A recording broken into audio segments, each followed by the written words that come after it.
Mamá confesó, tu fondo universitario es para tu hermanastra, ella lo vale más. No imaginaba mi beca del 100%. ¿Sufrirá? Si aún no estás suscrito al canal, haz clic en el botón de suscripción y activa la campanita para no perderte ninguna de nuestras historias. Tu apoyo significa todo para nosotros. Si esta historia te parece interesante, déjale un like. También me encantaría saber de qué ciudad eres, déjanos el nombre de tu ciudad en los comentarios. Ahora, empecemos con la historia. ¿Qué onda, banda? Soy Mateo, o bueno, así me llamo. Si me pidieran describirme, diría que soy un chavo, pues normal, supongo. De esos que prefieren los libros a las fiestas, y que desde morro entendieron que si querían algo en esta vida, se lo tenían que ganar a pulso. En mi casa, la cosa siempre fue peculiar, digamos.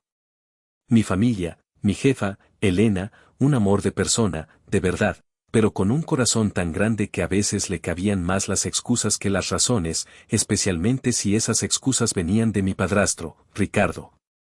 O de su hija, mi hermanastra Sofía.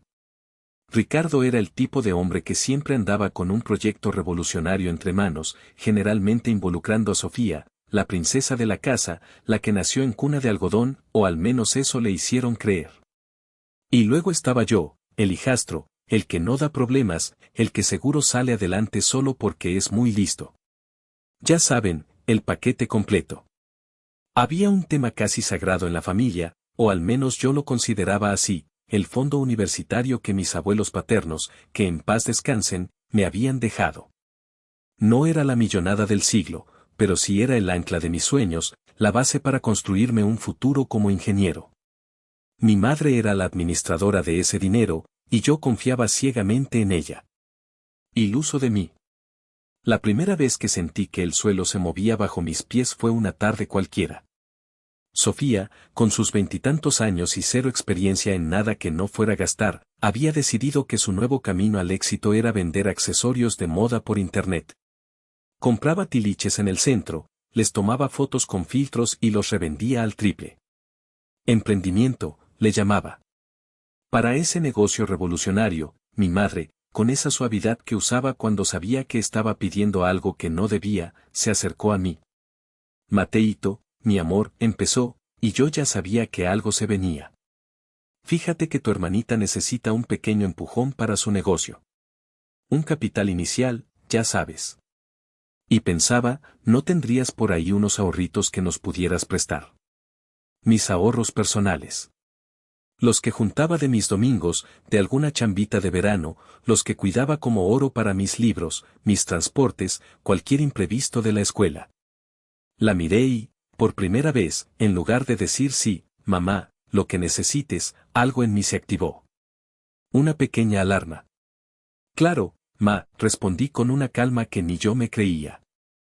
Con gusto la apoyo, ya tiene su plan de negocios, sus proyecciones de ventas, estudio de mercado, análisis de proveedores. Digo, para ver cuánto necesita y cómo se lo voy a estructurar como préstamo formal. Sofía, que estaba escuchando desde el sillón mientras se pintaba las uñas, bufó. Ay, Mateo, qué aburrido eres. Es feeling, es visión. Ricardo saltó como resorte, exacto, es visión. Tú no necesitas entender de esas cosas, Mateo, solo necesitas apoyar a tu hermana. La familia se apoya. Mi madre me miró con cara de súplica. Ándale, hijo, no seas así. Me mantuve firme. Lo siento, ma, pero mis ahorros son para emergencias de mis estudios. Si Sofía quiere un préstamo, que presente algo serio. Fue la primera vez que le decía no a mi madre en algo así. La tensión se cortó con cuchillo. Unas semanas después, la bomba. La de verdad. La misma escena, mi madre esperándome en la sala, Ricardo a su lado con esa sonrisita de yo manejo los hilos aquí. Sofía no estaba, seguro celebrando por adelantado. Mateo, hijo, comenzó mi madre, y esta vez su voz temblaba un poquito. Tenemos que hablar de algo muy importante. Ricardo me ha convencido, bueno, hemos decidido, que el fondo de tu universidad, se lo vamos a dar a Sofía. Sentí como si me hubieran echado un balde de agua helada. Sí, mira, intervino Ricardo, con su tono paternalista que tanto detestaba. Sofía tiene una oportunidad de oro. Va a poner una boutique con una amiga, algo grande, en una buena zona.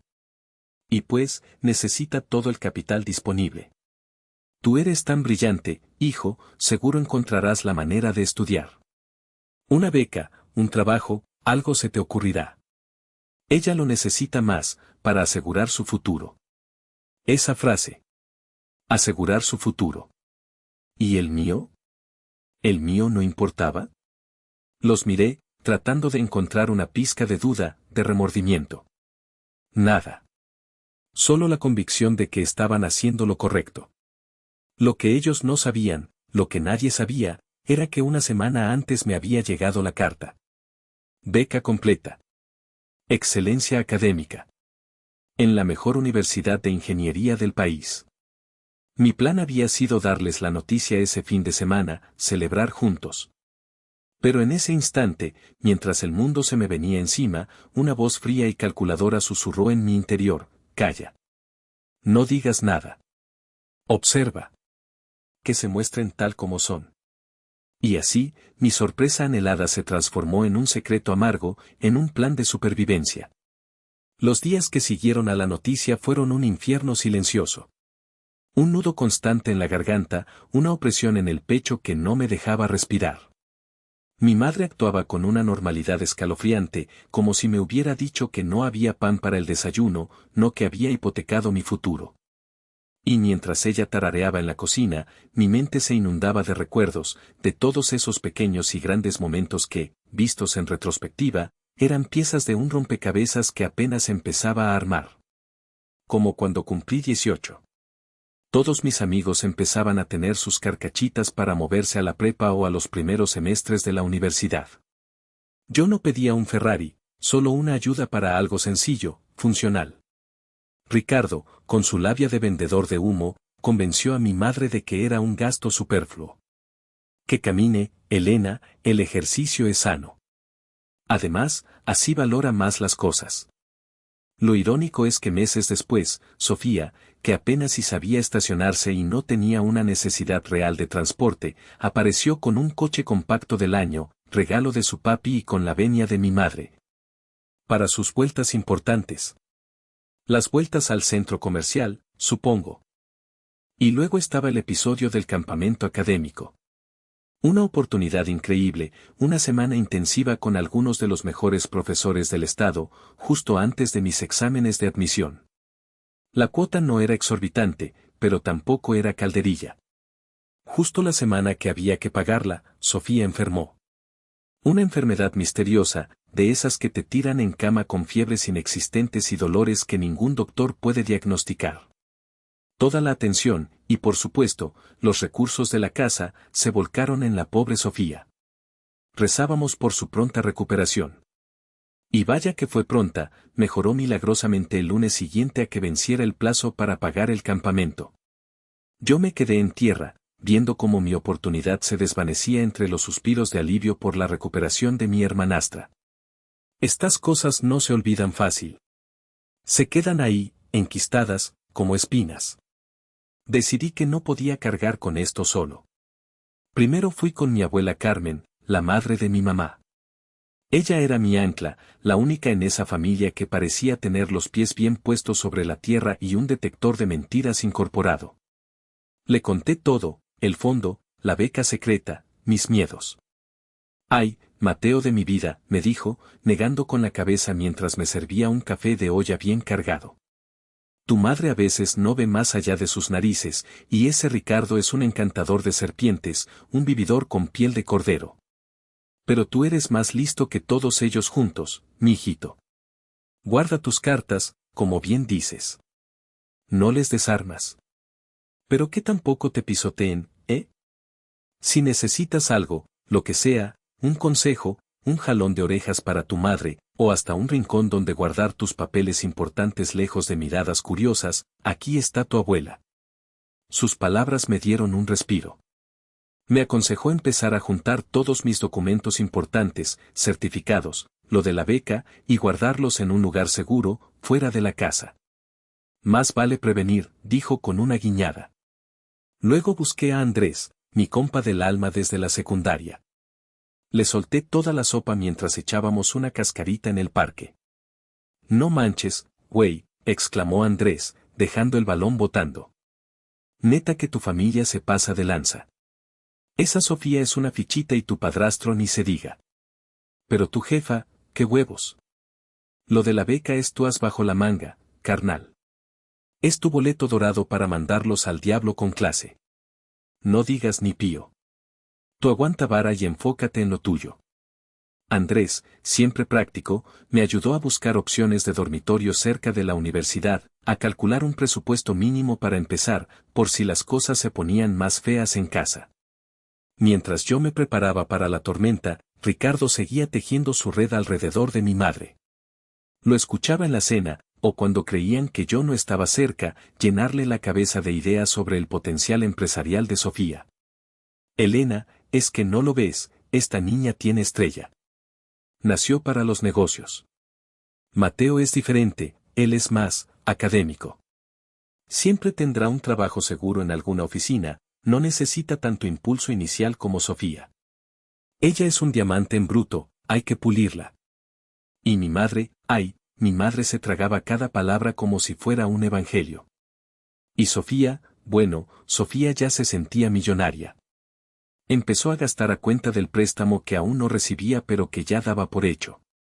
Ropa nueva que no necesitaba, cenas en lugares de moda con sus amigas para hacer networking, y por supuesto, cada compra, cada salida, cada café documentado en Instagram con hashtags como almohadilla Boss Lady, almohadilla emprendedora exitosa, almohadilla Living My Best Life. Una comedia, si no fuera porque el chiste se estaba contando con mi futuro. El dinero del fondo, mi fondo, finalmente cayó en manos de Sofía. Y así comenzó la construcción de su efímero imperio, una saga de malas decisiones y despilfarro que yo observaba desde la barrera, con una mezcla de amargura y una creciente sensación de que el destino, a veces, tiene un retorcido sentido del humor. Primero fue la boutique exclusiva. Sofía y su amiga del alma, otra lumbrera para los negocios, rentaron un local en una plaza comercial de esas que te cobran hasta por respirar.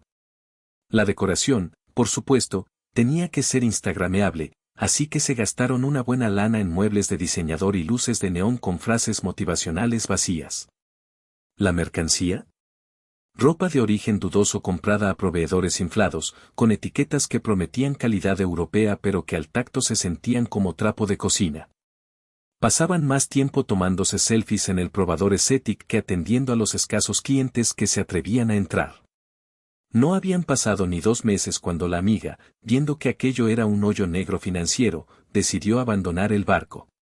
La sociedad se disolvió entre reproches y con un saldo en rojo que hacía llorar.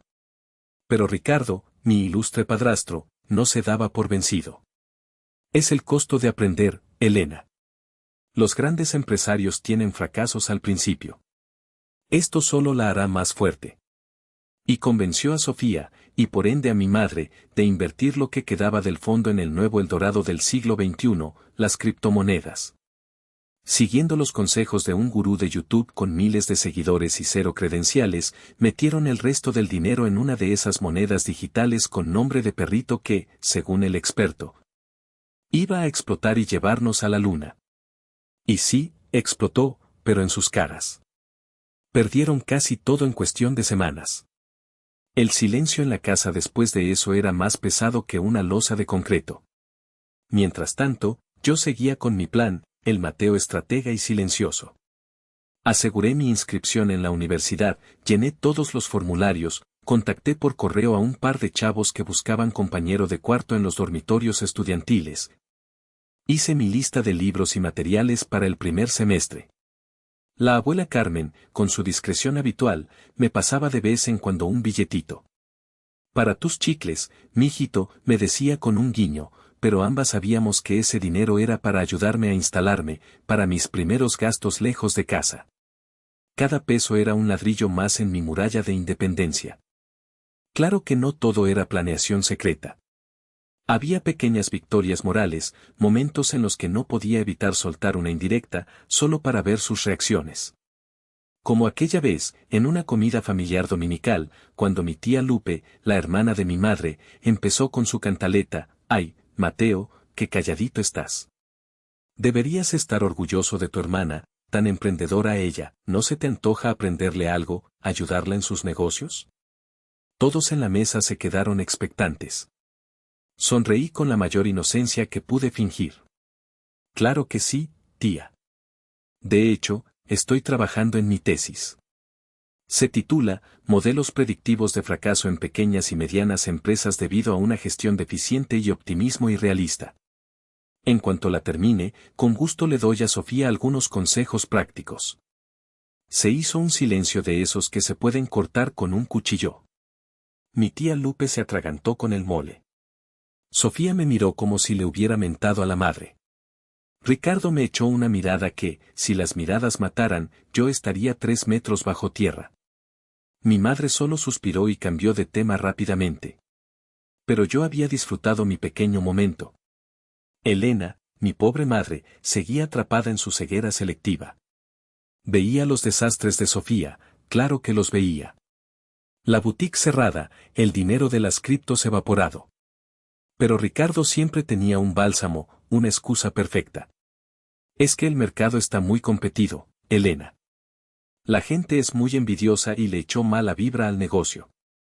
Lo que Sofía necesita es más apoyo, no críticas. Ella es sensible, estas cosas le afectan».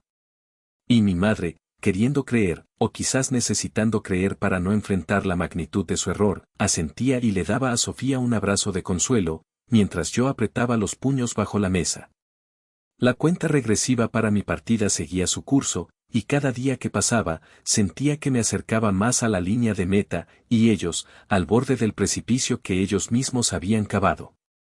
La resaca de los fracasos empresariales de Sofía no tardó en golpear la puerta de casa, y no venía con cortesías. Primero fueron las llamadas insistentes de los proveedores de la boutique, exigiendo los pagos pendientes. Luego, los mensajes de la administradora de la plaza comercial, reclamando las rentas atrasadas y las penalizaciones por incumplimiento de contrato. Lo de las criptomonedas, aunque más silencioso en términos de cobradores, se había convertido en un chisme sabroso entre los conocidos de Ricardo, minando su ya de por sí inflada reputación de hombre de negocios. Ricardo, mi padrastro, el otrora gurú del emprendimiento familiar, andaba con un humor de perros. Cualquier cosita lo hacía estallar.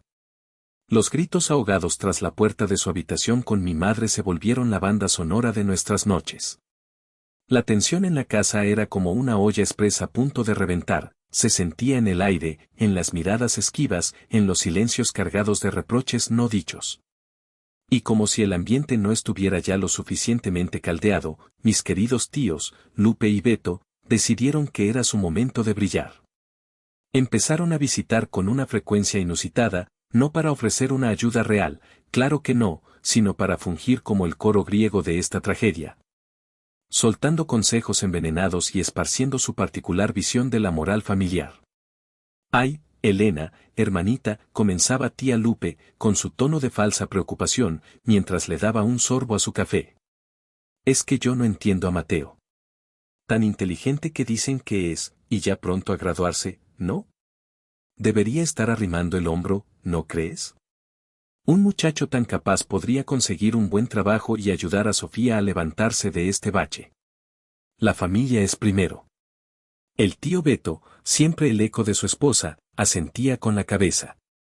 Sí, Mateo debería considerar sacrificar un añito de sus planes. Total, ya tendrá tiempo para estudiar después. Pero tu hermana lo necesita ahora. No es bueno ser egoísta en estos tiempos difíciles. Escucharlos me revolvía el estómago, sacrificar yo mis planes, después de que ellos habían sacrificado mi fondo sin pestañear. La hipocresía era asfixiante.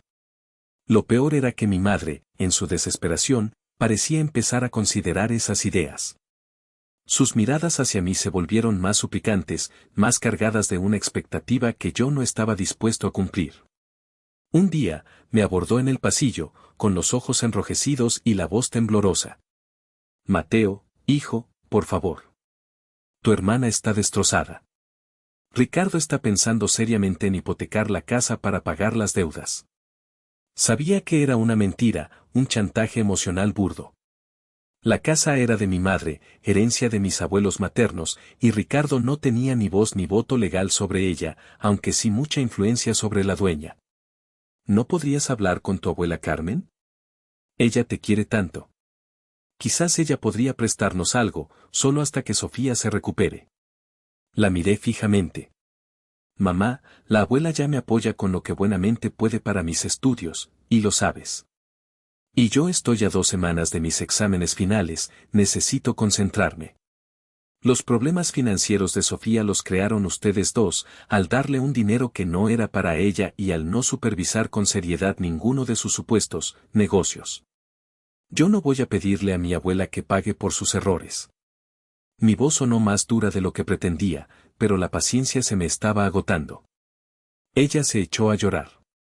Pero somos tu familia, Mateo, ¿no te importa vernos así? Claro que me importa, mamá. Pero hay límites. Me di la vuelta y me encerré en mi cuarto, dejando sus sollozos al otro lado de la puerta. Para colmo de males, la situación empezó a tener ecos fuera de las 4 paredes de la casa. Don Joaquín, nuestro vecino de enfrente desde hacía años, un señor jubilado que pasaba las tardes en su porche, fue testigo involuntario de una escena particularmente bochornosa. Vio a Sofía discutiendo a gritos en la banqueta con un tipo de aspecto amenazante que, evidentemente, venía a cobrar una deuda. La escuchó lloriquear y prometer pagos que sabía que no podía cumplir. Minutos después, me vio a mí salir de casa, mochila al hombro, con mis libros bajo el brazo, camino a la biblioteca de la universidad para estudiar en paz. Más tarde, mi abuela me contó que don Joaquín le había comentado a otra vecina, esa familia es un caso perdido, ¿verdad? El muchacho, Mateo, parece el único que tiene la cabeza bien amueblada por ahí. Siempre tan serio y estudioso. Ese tipo de comentarios, sabía, terminarían llegando a oídos de mi madre. Y aunque no lo admitiera, la vergüenza social, el que dirán, era algo que siempre le había pesado. La soga apretaba, y yo sentía que el momento de la confrontación final estaba cada vez más cerca. Y el día llegó. Como una tormenta anunciada, la crisis estalló con toda su fuerza.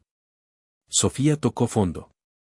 Tuvo lo que mi madre llamó una crisis nerviosa, que a mis ojos pareció más bien un berrinche monumental de adulta malcriada. Gritos, llantos, acusaciones a diestra y siniestra, todos me abandonaron, mi vida está arruinada, nadie me entiende. Ricardo, en lugar de consolarla con lógica, echaba más leña al fuego, despotricando contra la mala suerte, contra los socios traidores de Sofía. Contra el universo entero por no alinearse con los delirios de grandeza de su hijita. Fue en ese preciso instante de caos y desvarío cuando decidieron que yo era la solución, el último cartucho. Me acorralaron en la sala. Mi madre, con el rostro desencajado y los ojos hinchados de tanto llorar, Ricardo, con una expresión que era una mezcla de furia y desesperación, y Sofía, hecha un ovillo en el sofá, sollozando de forma teatral. Mateo. La voz de mi madre era un lamento. Tienes que hacer algo, por lo que más quieras, somos tu familia, no puedes darnos la espalda en un momento así. Ricardo me apuntó con el dedo. Ya estuvo bueno de hacerte el estudiante modelo que no rompe un plato. Tu hermana te necesita, y te necesita ahora. Es tu deber como parte de esta familia. Y si no estás dispuesto a ayudar, entonces olvídate de que esta sigue siendo tu casa. Una amenaza burda, lanzada al calor del momento, pero diseñada para herir, para intimidar. Sofía levantó la cara, roja y congestionada. Todo esto es tu culpa, si me hubieran dado más dinero desde el principio, esto no habría pasado, siempre has querido verme fracasar, siempre me has tenido envidia. Dejé que la tormenta de palabras y acusaciones pasara sobre mí. Esperé a que se quedaran sin aliento, a que el eco de sus propias histerias llenara el silencio tenso que siguió. Entonces, con una calma que ni yo mismo sabía de dónde había sacado, ejecuté mi plan. Discretamente, saqué mi celular del bolsillo y activé la grabadora de audio. Un consejo de Andrés, más vale tener pruebas, carnal, por si las moscas. Luego, marqué el número de mi abuela Carmen. Abue, dije en voz baja pero clara, ¿podrías venir a la casa? Creo que aquí necesitan un poquito de tu sabiduría. Las cosas están intensas. Colgué antes de que pudiera responder, sabía que vendría. Finalmente, los enfrenté.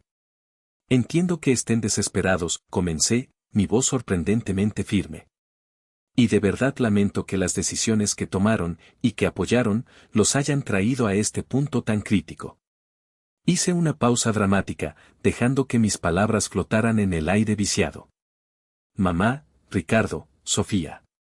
Hace unos meses, ustedes decidieron tomar el dinero de mi fondo universitario.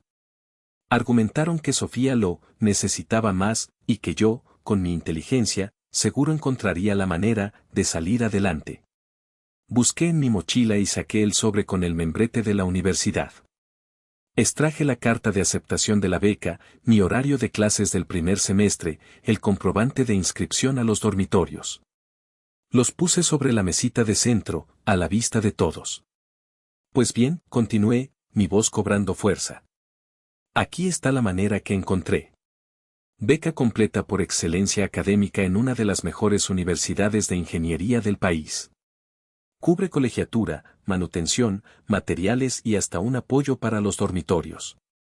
Me voy en 3 días. El dinero que con tanta alegría le dieron a Sofía era, efectivamente, mi futuro. Un futuro que ustedes decidieron regalarle a ella, sin consultarme, sin importarles mis sueños. La gran diferencia es que yo sí supe cómo construirme otro futuro por mi propia cuenta, con mi propio esfuerzo. El efecto fue instantáneo y demoledor. Mi madre soltó un gemido ahogado, como si le hubieran sacado el aire. Se llevó las manos a la boca y su rostro pasó del rojo de la ira al blanco pálido del shock absoluto. Se derrumbó en el sillón más cercano, murmurando algo ininteligible. No. Mateo. ¿Por qué? ¿Por qué no nos dijiste nada antes? Podríamos haber evitado tanto sufrimiento. Su voz era apenas un susurro roto. Ricardo empalideció visiblemente, luego una oleada de furia le tiñó el rostro. Intentó arrebatarme los papeles de la mesa. Esto no puede ser verdad, es una trampa, seguro es una beca chafa de alguna escuelita patito, o estás mintiendo para zafarte del problema. Sofía se quedó muda, con la boca abierta y los ojos desorbitados, como un pez fuera del agua. Su cerebro parecía haberse desconectado. Cuando la realidad finalmente la golpeó, la incredulidad dio paso a una furia infantil, irracional. No es justo, gritó, poniéndose de pie de un salto. Él siempre lo tiene todo fácil, siempre ha sido el consentido, el perfecto. Justo en ese momento, mientras Ricardo seguía gritando que yo era un mentiroso y Sofía pataleaba como una niña pequeña, sonó el timbre. Era mi abuela Carmen. Entró, evaluó la escena con una sola mirada, yo de pie, calmado, con los papeles sobre la mesa, ellos 3, descompuestos, y supe que había llegado la caballería. La llegada de la abuela Carmen fue como echarle agua a un incendio forestal, no lo apagó del todo, pero sí bajó la intensidad de las llamas más destructivas. Su sola presencia, erguida y con esa mirada que no juzgaba pero que lo veía todo, impuso un silencio tenso, expectante. Ricardo dejó de gritar, Sofía contuvo un sollozo y mi madre la miró como a una tabla de salvación. Vaya, vaya, dijo mi abuela con esa voz calmada pero firme que la caracterizaba, paseando la mirada por cada uno de nosotros. Se detuvo en los papeles sobre la mesita. Parece que la casa se está cayendo a pedazos, ¿verdad? Y que algunas verdades, por fin, están saliendo a flote. Luego, dirigiéndose directamente a mi madre, ¿ahora entiendes, Elena? Te lo advertí tantas veces, de tantas maneras. El favoritismo ciega, hija, y la injusticia siempre, siempre, termina por cobrar factura. Mateo no les debe absolutamente nada. Él se ganó su lugar, su futuro, con su propio sudor y sus desvelos, mientras otros se dedicaban a derrochar lo que no era suyo, y lo que es peor, lo que le pertenecía a él por derecho. A Ricardo le dedicó una mirada gélida. Y tú, señor, hombre de negocios, como el sarcasmo era palpable, deja de buscar culpables donde no los hay. Las malas decisiones, especialmente las que se toman con el dinero ajeno y con la soberbia como consejera, se pagan. Y a veces, el precio es muy alto. Finalmente, se giró hacia Sofía, que se había encogido en el sofá. Y a ti, muchachita, te urge una buena dosis de realidad y madurez. El mundo no te debe nada. Es hora de que te bajes de esa nube de algodón que te construyeron y empieces a caminar con tus propios pies. Las palabras de mi abuela, dichas sin gritos pero con una autoridad moral inquebrantable, parecieron romper el último dique de contención de mi madre. Elena se deshizo en un llanto desgarrador, un llanto que venía desde lo más profundo. Se acercó a mí, tropezando, y se arrodilló, intentando abrazar mis piernas. Perdóname, Mateo, perdóname, hijo mío. Soy una mala madre, la peor de todas, no tenía idea, te lo juro. Me dejé llevar, fui una tonta, una ciega. Perdóname, por favor. Era un torrente de emociones, de culpa, de arrepentimiento genuino, o al menos eso parecía. La dejé llorar un momento. Luego, con suavidad pero con firmeza, la ayudé a levantarse. Mamá, dije, mi voz teñida de una tristeza infinita, aprecio tus palabras, de verdad. Pero el arrepentimiento, por más sincero que sea, no borra el daño hecho, ni las noches de angustia, ni la sensación de traición. La miré a los ojos. Necesito que entiendan, todos ustedes, la magnitud de lo que hicieron. No quiero su dinero de vuelta, ya no lo necesito para la universidad. Tampoco quiero más excusas ni justificaciones. Lo que quiero, lo que exijo por primera vez en mi vida, es que asuman la completa responsabilidad de sus actos y de sus consecuencias. Respiré hondo. Me voy a la universidad en 3 días, como tenía planeado desde que recibí esa beca. No esperen que yo me quede a resolver el desastre financiero que ustedes mismos crearon. Sofía, la miré directamente, es hora de que enfrentes el mundo real, de que busques un trabajo de verdad y aprendas lo que cuesta ganarse el pan. Ricardo, me giré hacia él, espero que, por una vez, apoyes a mi madre a enfrentar las consecuencias de las decisiones que tomaron juntos, en lugar de buscar más salidas fáciles. Y mi relación con ustedes, hice una pausa, el peso de esas palabras era enorme. Sinceramente, no sé cómo será de ahora en adelante. Necesito espacio. Necesito tiempo. Mucho tiempo para procesar todo esto, para sanar. Y para decidir si alguna vez podré volver a confiar. El silencio que siguió fue denso. Ricardo, por primera vez desde que lo conocía, parecía haberse quedado sin palabras, humillado ante la mirada de mi abuela y la contundencia de mis argumentos. Sofía solo lloriqueaba en voz baja. Mi madre me miraba con una desesperación que casi me parte el alma, pero me mantuve firme. Sabía que si cedía en ese momento, nada cambiaría. Los días siguientes fueron extraños. La tensión seguía ahí, pero era una tensión diferente, resignada. Mi abuela se encargó de que Ricardo entendiera que la situación era grave y que más le valía empezar a actuar como un adulto responsable.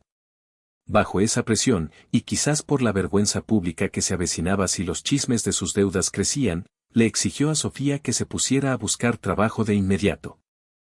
Se acabaron los lujos y los caprichos, le escuché gritarle una noche.